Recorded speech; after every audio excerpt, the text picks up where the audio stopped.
Hala, kuya! Kuya, wag po! Tulong! Kuya, ilabas mo ako dito! Madami pa akong pangarap sa buhay! Mahal ko pa buhay ko, kuya!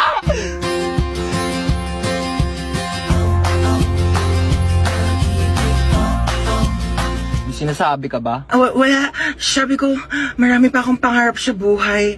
Isa ka na doon. Alam mo ba, kuya, mahal ko pa buhay ko. Pero parang mas mahal na yata kita.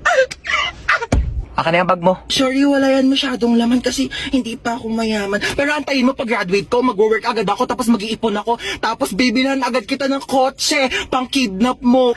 Ano nga yan? Pwede tabi ako sa'yo dyan para ma-experience ko naman maging passenger princess. Sige, lumipat ka na. Hi, kuya. Late night drive with my baby love. Hi, kadali. Uy, ba't nabibidyo ka? Ayaw nga pala, low-key lang pala tayo. Hello? Hello? Sino ka? Kinidnap ko ang anak mo. Ano? 1,000,000 kapalit ng buhay niya. 1,000,000! Wala akong ganyan kalaking pera. Sa'yo na yung anak ko. Hello? Siya yun na daw ako, sabi ni mama. 100K? Wala. 50K? Wala nga. 10K? Wala. 1K? Wala! I love you! Kiss tayo.